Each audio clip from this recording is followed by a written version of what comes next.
Calls from President Museveni and other top government officials for the public to join the fight against corruption have recently intensified. This is the Minister of Internal Affairs, General Kahindo Tafire, speaking at a recent graduation ceremony in Kampala. Don't allow people to tell you we are stealing on your behalf. Leaders don't steal. We don't elect leaders to steal. Stand up and tell us, sorry, enough is enough. You have to stop here. In what seems to be a response to these calls, some youth attempted to hold a peaceful demonstration against corruption. Our right to demonstrate, stand no to corruption.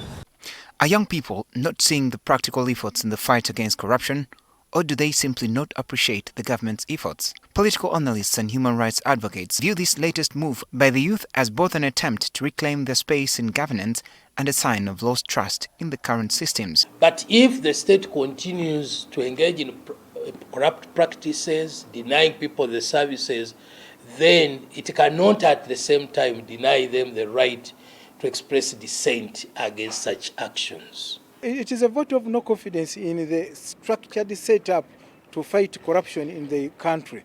Because when you look at the judiciary and a host of other entities created to supplement the existing legal framework, you realize or you note two things. Number one, the entities themselves have not lived to the expectations of the masses. The executive director of the Foundation for Human Rights Initiative, Dr. Livingstone Sawanyana, states that the youth were exercising their constitutional right to protest, even as the government must maintain public order. Citizens find it difficult to protest peacefully because the state, on the other hand, continues to argue that protests in themselves are a threat to peace and security. And as such, those who want to protest are normally restricted, as we have seen. That is where we normally have a conundrum. How do you strike that balance? According to Article 29(1)(d) of the Constitution, every person has the right to assemble peacefully, demonstrate with others, and petition while being unarmed. Human rights activists have condemned the arrest of these youth who were protesting peacefully and unarmed. It's very unfortunate that the police arrested these youth, and also extremely embarrassing that the judiciary went ahead to charge youth with a crime of idle and disorderly that was struck off by the Constitutional Court. They attribute their youth's actions to several factors, including limited avenues for engaging on citizen concerns and a lack of responsiveness from the government. Would proposals like a national dialogue on corruption be a viable solution?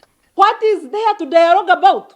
We need action. Let people resign from office. Let people be prosecuted. Let's have uniform application of the law. So do you propose that the victimized masses now negotiate with the corrupt or what? So it doesn't strike out. The sentiments and actions of the young people underscore a clear point.